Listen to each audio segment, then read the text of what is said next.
Hello. Happy Sunday, everybody. How you doing? My name's Scott Pinyard. I am the head coach of This Naked Mind.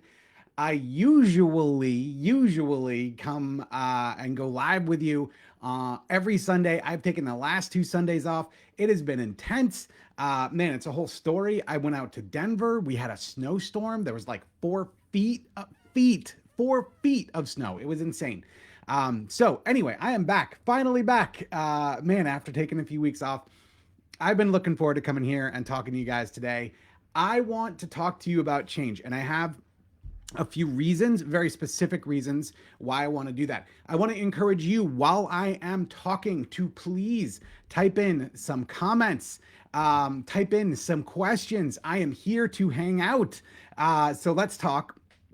Before I get in too much into what I'm going to be talking about with change, I want to invite you to join us on the path. So the path is our year-long program that is aimed at giving you freedom from alcohol, and not just freedom in the sense of like, oh, okay, I'm no longer drinking, but freedom in the sense that I'm no longer drinking and my life is so much better, right? If you've tried to quit drinking before, I know this was the case with me. I would try over and over and over. Life never seemed better. Life always seemed worse. It seemed harder. It seemed more just bah. Like I didn't like it. I didn't like it at all until. Hey Tom, how's it going? I didn't like it at all until I used this method, right? Until I quit with the This Naked Mind method. That changed everything. And so this year-long program is designed to help you make this massive transformation from a place of Karen joined. Yes, Karen, that's awesome. I am excited. I will see you in there. The path is designed to get you into this place where not only are you alcohol free, but you're loving it. Right. So I want you to imagine, like, just take a second and think about this, right? All of those things that you're afraid of. We're getting into summer, right? That's part of what I'm going to talk about today, right? Barbecues, vacations, parties. Hey, Robin, how's it going? Right? All of those things are about to happen. Now, if you think about them now and you're still drinking and you think, oh, I want to go to those and not drink, there's a good chance that you're like, oh, I don't like this, right? I don't like the way this feels. It feels awkward. You're afraid of what you're going to tell people. All of these things, right, that are going on in our head. By the if you change the way you think about this, right? So shift it. I want you to take that and imagine, what if you did go to those barbecues and love it? What if you did actually have that vacation alcohol free? And not only was it amazing, but it was fantastic, right? It was this thing that like you just blew your mind. That's what I'm talking about. And I know it probably sounds unlikely. I get it. I was super skeptical as well. But we have the path open. Hey, Linda, how's it going? Get on with it. You want me to talk about change, Pam? All right, I will do that. But if you are interested and you are thinking, hey, I want to look into this, right? I want to make this journey and get to a place where alcohol is small and irrelevant effortlessly, then I want you to join me on the path. And here is the website. It's nakedmindpath.com. Nakedmindpath.com. You can find out all about the program, what it's all going to be, what it's all going to look like. And this is a game changer, guys. This is an absolute game changer. We don't open this all the time. As a matter of fact, it's going to close in just 3 days. So if you are interested, head on over to Naked Mind Path and find out about that. Okay, let's talk about change. That's what I came to talk about today. I want to tell you why I'm thinking about change, and then I want to talk about this process of change that, you know, we all get this urge to go through from time to time. And I feel like, you know, right now, I feel like it's kind of in the air, right? Spring is happening depending on, you know, different parts of the world. And I know like COVID is going up and down in different places, and some places are going into lockdown, some places are coming out of it. But there's this element of hope, right? Like we're feeling it. We're seeing vaccination start to happen. We're seeing just here, actually, my kids, they just announced that they're going to be going back to school 5 days a week very soon. It's fantastic. So it feels like very positive and optimistic, right? It feels like a big change is coming. And by the way, I just want to comment, how refreshing is that to feel that way, right? After a year of where it felt not so great, right? Where we didn't know what was going to happen next. So what I wanted to talk about today, and what I'm seeing it in our groups, I'm seeing it in people who work with us, is there's this like renewed passion for change. Like I want to go in this direction where I actually change. And so what I hear from people all the time is they ask me this question, like, I learned some stuff about myself during the last year of lockdown, and I want to change those things. But like, how do I do it? Right. And I want to talk to you about it. I want to give you some practical tips that are rooted in science and really kind of based around this idea of us saying, all right, here's where I am, here's where I want to go. Now, we've all been down this road before. We've done this with trying to quit drinking. We've done this with trying to quit smoking, maybe, or lose weight, right? Or getting to a place where, changing our fitness level or changing our relationships, right? We all have these things we want to do. I want you to listen to what I have to say, because these are things that no matter what you're working on are going to make a huge difference in your journey. And before I dive in, I do also want to say, I know you've heard a lot of this stuff from me. There's nothing that I'm about to say to you is a surprise. Here's the thing though, right? We need to hear this stuff over and over and over and over and over again in order for us to really observe it, right? To really live it. Like Annie said, if you're not living it, you need to hear it again. And this is so true. I know this was true on my journey. So I want to give you three things, right? These are three things that I see are like super effective ingredients to change. And so no matter what you're working on, this is going to help. And if you're struggling with alcohol, this is a way out. I'm literally going to crack this door open for you, and I'm going to give you three of the key things that are absolutely going to shift your journey, and it's going to make a huge difference for you. So, are you ready? I'm ready. I want to jump into these. I do want to also ask you guys, please pop some questions in the chat. Super happy to do this. Answer any questions you have. Let's dive in to the three ingredients. So first, I did a live about this a couple of weeks ago, but this is probably one of the most difficult parts of the process. And it's this: be honest with yourself, take ownership of where you're at. And there's a good chance that you're either already at a place where you're taking ownership of this, or maybe you're flirting with it. Maybe that's why you're watching this video. Taking ownership means accepting where we're at, right? Means saying, okay, here I am.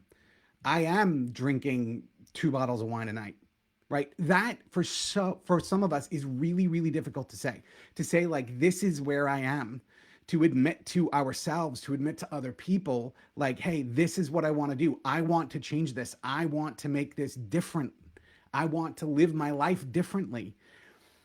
It's very tough to do, right? And we want to blame ourselves, right? We want to say, and there's a lot of shame involved too, like, oh, here's where I am with alcohol. Man, I'm one of those people, right? One of those people. And I'm going to get into this in a second, but science says there's no difference between someone who can get addicted to alcohol and who can't get addicted to alcohol. We are all vulnerable to it. Society has told us that that's the case. And so there's a ton of shame. But let me tell you, the bottom line truth is this: you will not move forward in this journey until you accept where you are, until you take ownership and say, all right, I'm here. I want to take a step. Literally nothing will happen until you can do that. And it's hard, but there are so many great places where you can talk to other people who have taken ownership. You can read so many memoirs and see so many examples of people who have been through this thing that you're going through right now and taken ownership and moved forward. So number one ingredient to change is take ownership. The second ingredient to change, and you guys have definitely heard me say this before, the second ingredient to change is to give yourself grace. Have some self-compassion.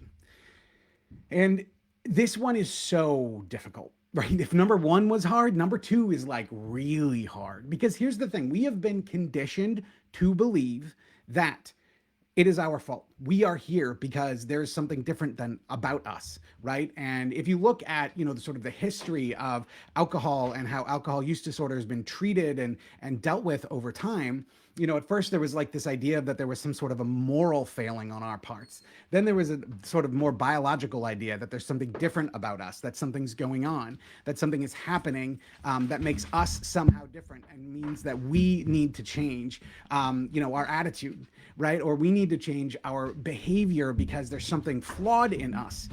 I have good news for you. That is not real. That is not the way that alcohol works, right? Literally, alcohol is addictive to humans, full stop. And so I want you to give yourself grace, and I want you to take a minute and just recognize, wait a minute, maybe it's not my fault, right? So I want to give you an example, and then I want to ask you a question, and hopefully both of these things will help you get a step closer all the way to the place of giving yourself grace. I want you to this is a thought experiment, so think about it with me, right? I want you to imagine someone that you really love, maybe a kid, a niece or a nephew, right? I want you to think of like a 10-year-old. And if there's no one in your life right now you can think of, just think of your, boyfriend or girlfriend or wife or husband as a 10-year-old. They were probably cute, right? Imagine this 10-year-old coming to you and saying this, hey, I have been drinking so much Kool-Aid. I love it. I love everything about it. I love cutting the little top off the packet and pouring it in the water and stirring it up. And it's just like the best thing.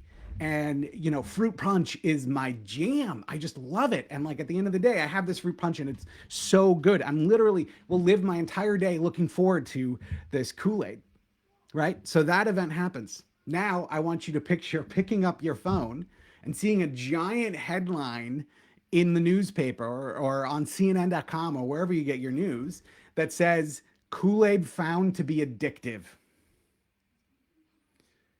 Oh, man, right? That changes your conversation with the 10-year-old, right? At first, before you knew this fact, it was just cute, right? It was what we told kids to do. Like, hey, it was a treat. Around here, it doesn't happen very often, but it's a treat for my kids to have Kool-Aid.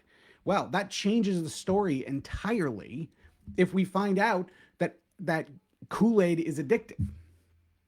Now, I want you to ask you a question about this, right? Do you then blame that kid? Do you then think like, stupid kid, like, why were you drinking so much Kool-Aid? Like, look, now you did it, right? No, you don't, right? And you find that this kid's having a hard time kicking this Kool-Aid habit, is asking you all the time for Kool-Aid, right? This starts happening. Why would you blame that kid? You wouldn't blame that kid. Now, I want you to imagine that you are that kid. You are that kid. You have been told your entire life that alcohol is how you celebrate. Alcohol is how you have fun. Alcohol is how you unwind or relax. Alcohol is how you meet people. It's how you're social, right? It's how you mourn, right? This list goes on and on and on and on. I'm telling you right now, and science backs this up, alcohol is addicted to humans. Full stop. That is a complete sentence. Hi, Mom. Alcohol is addictive to humans. And so what happens when you find yourself in a place where you're like, hey, I want to make a change? Right? What do most of us do now? Well, what we do now is we beat ourselves up and we're full of shame and blame. And we're like, I can't deal with this. I don't want to do this. I don't know why this is happening, right? I don't want to admit to this. We blame ourselves, right? Oh, I shouldn't have done that. The reality is this: you are no different than that kid you thought of. And your Kool-Aid has been alcohol. And you've been told over and over, not only directly, with someone handing you a beer, but also through movies, through culture, through just experiences in life. This is what we do at weddings. This is what we do at funerals. This is what we do at ball games, right? You have been told over and over that this is the way, right? That this is a solution, that this is okay. No one told you that this was addictive. So if you can have grace for that 10-year-old, if you can have some compassion for that 10-year-old, how possible is it for you to turn that compassion around and have some compassion for yourself, right? When you recognize that your Kool-Aid has been holding you back, when you recognize that the drink that you're having right now, the drink that you have, opening day, by the way, is April 1st. I'm so very excited. I got my Heineken 0.0 and my burger is ready to go. But like opening day, a lot of people are going to be sitting around drinking a beer and watching the game. At least opening day for the Sox. And I know there's different ones before you comment on it. How possible is it for you to say, wait a minute, maybe I've been fooled, right? Maybe I've been fooled. Maybe the stories that I've been told are not true. That is one of the most direct routes right there to having some compassion for yourself, from pulling off those layers of shame and blame and instead giving yourself some compassion. So, number one, be honest about where you're at. Take ownership about where you're at. Number two, give yourself some grace. Have some compassion. Literally, both of these things, research shows, make a difference in actually getting you to take that next step. Doing these things makes your journey so much easier. I want to go into number three, but before I do, I just want to ask you guys, you're very quiet today. I haven't had a ton of comments. So write into me. Tell me how you're doing. Tell me what's going on. Give me some questions. I really want to answer those while I can. I've got about 15, 20 minutes left or so. And so I'm more than happy to answer them if they come up. So let's go on to number three. Now, number three is going to sound maybe a little trite, right? Number three is going to sound like, okay, I've heard this before. But again, just like I've told you this before, I want to put a different spin on it. I want you to look at it a little bit differently. And number three is this: get support. So we see over and over and over, right? When people go to make changes and they try to do this on their own and they try to grow on their own and they try to stretch on their own, there's a very sort of powerful feeling in that for us, right? There's this feeling that, okay, this feels good. I'm really going to dig in. I'm going to do this. I'm going to do this myself. It's going to be awesome. Here's the deal. Right? Whether you're dealing with a big change, like changing your relationship with alcohol, or even a smaller change, like just making some tweaks to your diet, you can feel super isolated, right? And in the case of alcohol, this is 100% true. We feel completely alone. Like I can tell you as I was going through my journey, and I know some of you have heard the story from me before, but I really want to tell it because it's just such an example. I look back on it now and I can see so clearly how I was stuck. So I used to travel for work. And I remember I was I think it was New York City. I'd gone out to dinner with my coworkers, right? I came back. I had some scotch in the room and I pour myself a big scotch and I turn on TV. Now at that time, one of the things I used to watch on television was this show. Oh my gosh, the name just flew out of my head. Intervention. There we go. Holy cow. Intervention, right? So watching this show called Intervention. Now, for those of you who don't know, it's literally a show about an intervention, and they follow someone who's addicted to something. Alcohol is one of the things, but they show people addicted to meth and crack and all different types of things. And so this person they're following this person, right? And he's drinking scotch, by the way, which is the same thing I'm drinking. So here I am, I'm sitting in a hotel room, I'm watching this episode, and this guy has lost job after job after job. He's lost his wife. He's lost his kids. He's lost his license, right? I mean, it's like he's literally, I think at this point, he's like living in his parents' basement, and basically the only thing he does is get up and drink, and then he passes out. I mean, it's a very, very sad story. So I'm watching this show and I'm sitting there drinking my scotch, right? Now, mind you, I hadn't lost a job. I hadn't lost my wife. I hadn't lost my kids. I hadn't lost my license. But I'm watching this show and I'm like, all right, I'm starting to hear this, right? I see where this guy is going. And so we get to the end of the show, which is where the intervention happens.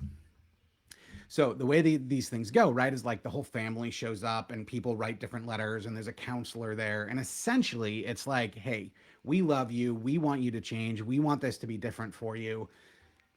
You know, here's a plane ticket to California for rehab, right? I want you to go home and pack, and then we're going to go, right? You got to do it right now. And generally there's a consequence on the other side, like do it right now, or we're not going to give you money anymore, or, you know, you get the idea. Well, this guy says yes. And I was happy for him, right? I was watching it. I was happy for him. And then my thoughts immediately turned. And I just watched this story of this guy that went so far down the rabbit hole, had lost so much. I mean, pretty much his entire life had been given over to alcohol. Here's the thought I had, and this is the point I want to make. I saw him do that, and I had the thought, well, good for him. I have it worse than him. I'm more addicted than him. It feels weird even saying it right now, right? It feels weird even saying like, oh, that I actually felt that way. This guy had lost so much, right? So much had happened in his life. And this is what I say, right? I hadn't had any of those consequences. What was going on there, right? What was happening there? It was this. It was me feeling alone. It was me feeling that I can't do this on my own, and really starting to come to terms with the fact that in order for me to make a change, in order for me to make a shift, I need to find some sort of support. And I tried so many things. I had tried reading books. I just literally everything. And it wasn't until I found This Naked Mind, and I actually had a group of people I was working with that I would sit down and talk through all of this with them, that like it started to actually change. We feel like we can't dig out. And so if that's how you feel right now about alcohol, if that's what you're saying to yourself, I urge you to get some sort of support, right? I talked about the path earlier. That's an option. Get the book, connect with people at a local AA meeting, whatever it is, connect with people here, right? On Facebook, join Facebook groups, get around people who are going through this, right? One of the best ways to figure out how to get to the other side of this is to talk to people who have done it. They will tell you, right? They will tell you what it was like. And even better than that is to talk to people that are just a step ahead of you, right? Maybe you can only get 30 days, but this person has gotten 90, right? Find out what they're doing, get that support, and talk to people who are at the same stage you're at. When you're like, man, I can't seem to make this change. I can't seem to make this shift. When you do that, when you get that support, when you get that guidance from a coach, right? When you get that guidance from a group, from a friend, right? It doesn't matter where it comes from. That changes everything, because it turns out that you're not alone. It turns out that literally millions and millions and millions and millions of people have been where you are right now. It doesn't matter what you're trying to change, by the way. I'm talking about more than drinking here. I don't care what it is that you say you want to do differently, you want to change. Someone has done it before. But around alcohol, not only do we know that this sort of connection is something that makes a massive change in how we do things, we also know that when we connect, we're stronger. We know that if you have a bad day and you're part of a Facebook group, or you're part of the path, and you get to the end of your day and you're like, you know what, I don't know if I want to do this anymore. You have a place to talk to people about it. I know this is scary, and I know that it is hard. But honestly, the biggest thing that changed things for me, that I've seen changed for hundreds of thousands of people, is getting that support. Making a commitment to yourself that you're going to reach out to someone. Having people who are asking you, hey, how's it going? Haven't seen you in a few days, right? Having content and material that you can absorb and learn about this journey from other people. These are the things that make the biggest difference. And so no matter what it is you're trying to change, right? If you're trying to change diet, find somewhere where you can get support around that, whether it's, again, a Facebook group, some sort of a program, something like Weight Watchers, right? If you're trying to get fit, join a running club, right? Go do the things, have people around you that are having that same struggle. You are not going to feel alone, and you are going to be lifted up on your journey, which is so difficult for us to do to ourselves when we're in the middle of it. So those are the three things I wanted to talk about with change. Again, these are the three things that I see people when they are successful in making a shift, particularly around alcohol. These are the things that I see. They're honest. They take ownership of where they are, right? If you want to find out more about ownership, you can go back. I did a live about it a couple of weeks ago. Second, give yourself some compassion, right? Give yourself something that will make a difference in your journey. And it's this: It's not your fault where you are, but it is your responsibility. It's not your fault, but it's your responsibility. And to fulfill that responsibility is number three: get support. Get someone who can help you make this journey, right? Go to people who have done it successfully, who've helped other people do it. It makes a huge difference in doing that. So those are the three things. I have a few questions here, so I'd love to hear more. Feel free to ask me any questions you got. Any questions about the path, I will answer them. So David said, people congratulating me on quitting once made me angry. For what? Being an addict? Now it does not. You have to cut yourself some slack. I love that, David. Oh, so a couple of things about this. It's so funny. So I went back. There's a video on my private Facebook page that I made I can't remember. But I'd been alcohol free for a while, but I was like, talking to people about my own journey, and like the number of people who said like, I'm proud of you and this is so awesome. And like, at first for me, I felt the same way. I don't know why either, although I have some theories. But then over time I was like, oh, that's how they're showing support. The reality is, and as drinkers, we hang around drinkers. You guys have heard me say that before. When we do this, one of the things is like we quit and then the people around us are like, hey, congratulations, that's really awesome. I have heard on many occasions that is coming from people who wish they could do the same thing, right? And it's very, very interesting. And the thing is, like, I think what people are trying to say is they're trying to say, like, congratulations on taking control, right? Congratulations on taking charge, on moving forward. Those are things that can make such a huge difference in your journey. But I get it. I totally, totally get it, right? And even the fact of saying, like, I quit drinking, right? As I said at the beginning of this, or I want to quit drinking, as I said at the beginning of this, these are things that are like really, really difficult for us to do. So, just doing that deserves a congratulations. And I think people are trying to be supportive, but sometimes they don't necessarily understand. And yes, I totally agree with you. You absolutely have to cut yourself some slack. Next up, Rachel asks a question. What do you think about creating an official quit date? So Rachel, this is awesome. I like this idea. This is something that we do in the path and we kind of talk about it. One of the things that we do differently than a lot of other programs, actually, I can't think of any other program that does this, is we work on your thinking first and then your behavior. So like if you join the path, if you sign into the path today, you're not going to see a video from Annie or me saying, hey, congratulations, quit drinking. As a matter of fact, what we're going to say in the path is if you're still drinking, we want you to quit trying to quit. And instead, what we want you to do is try to learn.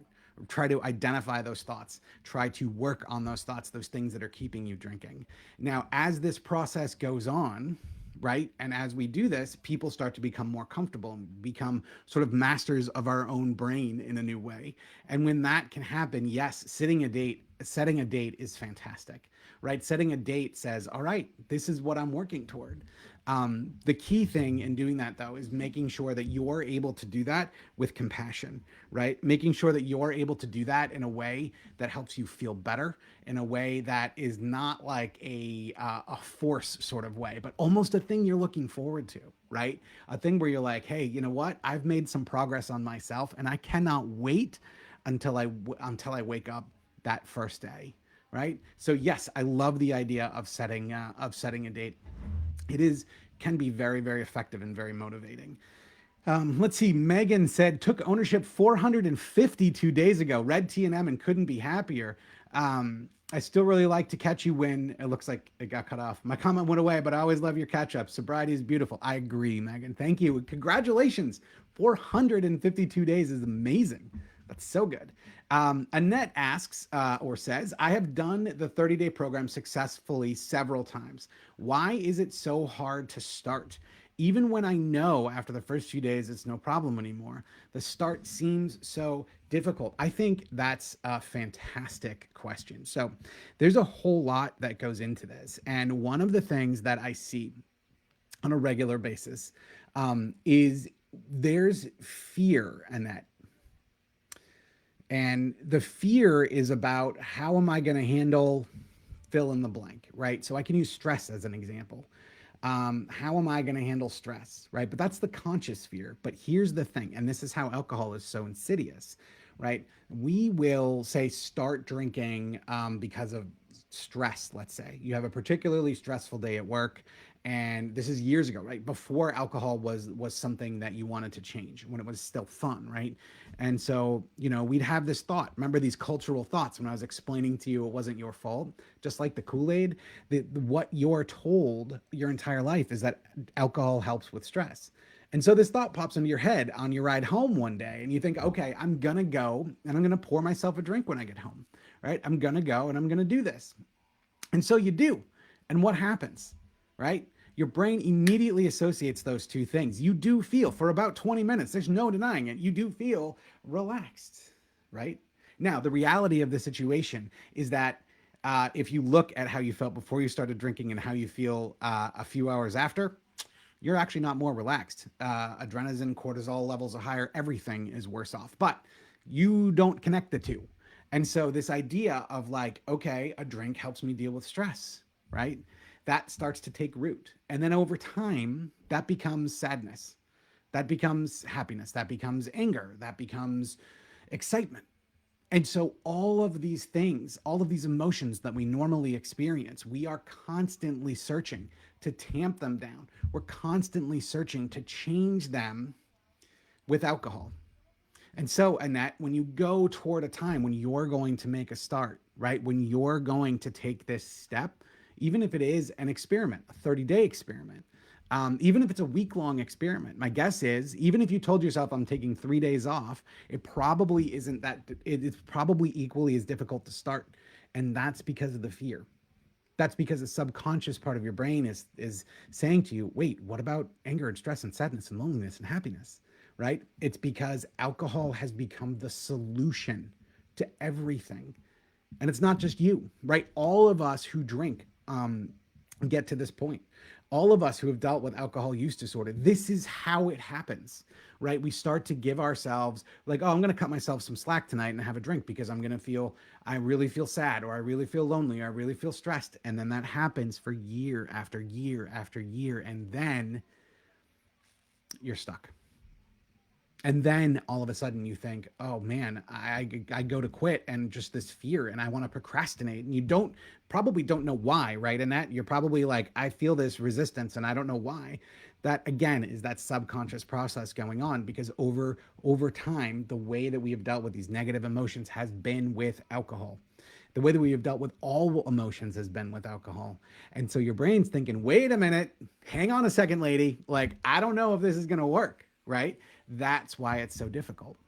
And we're all living inside of this, not only the cultural sort of society level beliefs that we have, but also the personal level that we have, and the personal experience that we have, and what that means. So I don't want you to beat yourself up in that. What you are experiencing is 100% normal, typical, right? It's a change. I love the fact that it sounds like you've pushed through it. One of the best things you can do, and here's really what I would, to give you something to work on to help you with it, is I want you to take some time when you're feeling that resistance come up. Maybe you're about to start another experiment. Sit down, put on some, quiet music, set a timer for 15 minutes, and just write. Write about what it is that's going on, what's coming up for you. Just write what comes into your brain, right? What that does for us is it gives us a structure, right? Because of the way that we experience our emotions in our lives is really like this mixture of thoughts and pictures and physical feelings and emotions and memories and videos. I mean, it's all over the place. And so it's just kind of this swirly mass. But if you take some time and try to put it in the order of language, I like to say that language gives it the scaffolding. Well, then you can start to see what's actually happening. So doing this for yourself as this fear is coming up and you're feeling that resistance, and you're like, I don't know if I'm going to do this. Try that exercise, because 9 times out of 10, the fear and the emotions that are there, and especially if we don't know what they are, they feel much, much, much bigger when we don't have a clear picture of them. But writing them out makes that picture clearer. right? Writing them out gives you the opportunity to say, wait a minute, is this actually true? It gives you the opportunity to work on it. So that is a tactic that could really help you in that. But I want you to feel, and I want you to really understand that this is not just you. Everyone who goes through this process has gone through this before. So thank you for bringing that up, because I think it's something that's not talked about often enough. I hope that helps, Annette. Let's see. Layla, this is my first time watching. Well, thanks, Layla. I'm glad you're watching. This is awesome. Rachel said, I've been trying to quit for 3 years. I need to set a date. Love your book and podcast and the whole thing. Thanks to you both. Awesome, Rachel. Yes, that's great. Check out the path. Check out the path at nakedmindpath.com. If it's been a journey and you want that extra level of support, that's what we give you. But I'm glad that you like the book and the podcast. It's a lot of fun. Let's see. Amy says, yes, agreed on the support. Oh, thank you. She also says, I love to listen, watch you. Thank you, Amy. This is fun. I love to do it. It annoyed me when people around me still drinking said that. I took it as too bad you have a problem. Glad I don't, which I totally made up in my own mind that now that I know more. Gets so much easier as time goes on, and now people are reaching out to me about how to change their journey as well. Loving life sober. I love that, and it's so true. I mean, it does get a little bit frustrating, right? It's so funny when someone who's like drunk, like really drunk, is like, way to go on taking care of yourself. I can't even do a drunk voice anymore, but you know what I mean, right? Like that's very frustrating, because it's like, dude, you're like falling over. And it's funny too, because I think below the surface, and this is true, even with all of these society level beliefs that we have around alcohol, that it's okay, that it's how you deal with things, that it's how we celebrate, that it's how we do all of these things. Even with all of those beliefs, I think we all know that it doesn't help us. You know, even people who don't have a quote unquote problem or alcohol use disorder, like we all know, like this probably isn't actually good.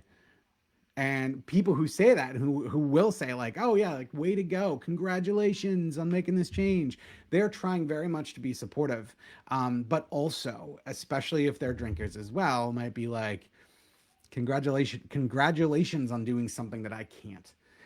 But you're totally correct in the sense that we do make this stuff up in our own head. Like what that person is coming to you with is support, right? They're saying, I'm proud of you. They're saying, good work. They're saying, I'm happy that you're doing this for yourself, because it's going to mean that you're around longer and I want you around longer, right? It's ultimately a positive message that they're trying to send, but it's so easy for us to twist it and misunderstand it. So thank you for that, Amy. I love that. Let's see. I got 2 comments about cognitive dissonance. Let's see.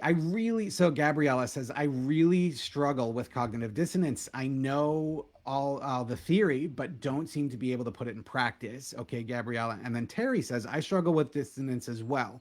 Why am I so afraid to stop drinking and find myself? So cognitive dissonance is a big topic. It's a huge thing that we talk about in the path. And this is something that everybody experiences in this journey, right? And so very simply, this is what cognitive dissonance is, right? It is, I have this thought that I don't want to drink, and I have this thought that I do want to drink at the same time. And they are at war in your head, right? They're causing some static. You don't understand why you feel the way you feel. You don't understand what's going on, but you just feel like torn in 2 different directions at once. And it's brutal, right? It doesn't feel good. And so very often, one of the things that happens is that cognitive dissonance causes stress. And as drinkers, what do we do when we get stressed? We drink, right? And so this cognitive dissonance is a really tricky thing for people to get around.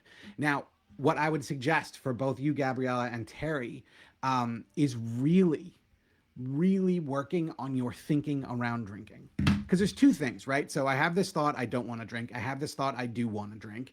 They're at war. How can we work on these thoughts, right? Well, you're pretty sure you don't want to drink, right? But what you can do is work on this thought, I do want to drink. You can work on the beliefs and the thought patterns that are underneath that. You can change the way that you feel about this journey and the way that you feel about alcohol, and the way that you feel about yourself. And when you do that, that cognitive dissonance lowers, right? This is what happens. This is exactly what we do in the path. We change these thoughts over here so that it's not this raging fight in your head, right? We change our desire to drink before we change our behavior. That makes the act of changing our behavior or the act of quitting drinking so much easier. So, Gabriella, Terry, like if you've read This Naked Mind, the book, this is why Annie says at the beginning of the book, I don't want you to change your behavior. If you are drinking, keep drinking while you read this book. Because that's exactly what she's doing, right? She's getting under the hood of your brain, right? And she is tinkering around there. And what she's doing is she's changing the way you think. And I hear this from people on the path all the time, right? I hear it from people. Like one of my favorite stories is someone talking, and I see this on a very regular basis. Like, oh, I drove past the liquor store I used to stop at every night. I didn't even think about it today. Or I didn't realize till I got home that I didn't have wine in the house.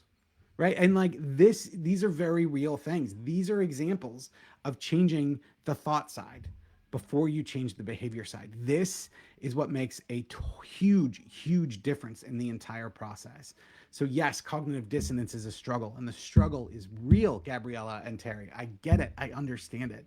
But if you can work on those thoughts, if you can work on the thoughts of I want to drink, I have desire to drink, cognitive dissonance will lessen and then eventually disappear. So I hope that makes sense. Let's see, Rachel, I had 3 glasses of rosé last night and feel like shit today. I had dinner with it, long holiday dinner, just so exhausted today. Yes, look, this is what happens. This is how we feel when we go through this, right? Is we feel bad, but also we're like, why did I do that, right? Then we start beating ourselves up with the shame and the blame. We're asking you in the path, we're asking you to put that down. Rachel says it's confusing because I like getting drunk, but I don't like the day after. I love getting drunk. See, this is awesome, Rachel. Like you're already starting to unpack the layers here. Unpacking this idea of I love getting drunk. I love the experience of drinking. There are so many tools for you that you can use to actually enjoy that. And I want to be super clear about something. Like in the path, we never tell you what to do, right? So if you come to us and you're like, look, I just love this. We're going to be like, okay, here's some things to think about. Here's some things to try. Here's some ways to work with it. Here's some ways to change your thinking around alcohol so that that drive to get drunk isn't there, right? So that you can change that behavior. But I totally, totally understand where you're coming from on that. I felt that way for a very long time. Let's see. Amy says, for sure, this has helped me way more than any other sessions I sat in on via various other organizations. This Naked Mind rocks, and it works. P.S. Shameless plug. I applied for customer representative position. I want to be part of this on a larger scale. Tell Annie to hire me. LOL. That's awesome, Amy. That's so cool. All right, everybody. That is the end of the comment. So I want to say thank you all so much for hanging out with me for the last 42 minutes. I will be back on Sundays from here on out, those couple of days off. Everyone takes a couple days off once in a while. That's what I decided to do. So I hope you're all having a fantastic Sunday. And if now is the time for you to make a shift in your relationship with alcohol, right? If now is the time for you to change the way you think about alcohol and the world and your place in it, then I cannot recommend enough joining the path. You can find out more at nakedmindpath.com. It is the year-long program that is designed to get you from a place where you can't change and you feel stuck to a place where you don't even think about alcohol, right? We want you to live your life in a way that feels so good, in a way that feels so true, in a way that feels so exciting and happy, and not be hindered by alcohol.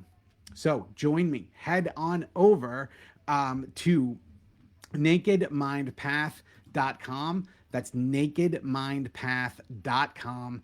We would love to be there. We'd love to help you out. And remember those 3 tips to change I gave you. No matter what you choose to do, right? Be honest. Take ownership of where you are. Give yourself grace and compassion and get the support that can get you where you want to go. You can absolutely do this.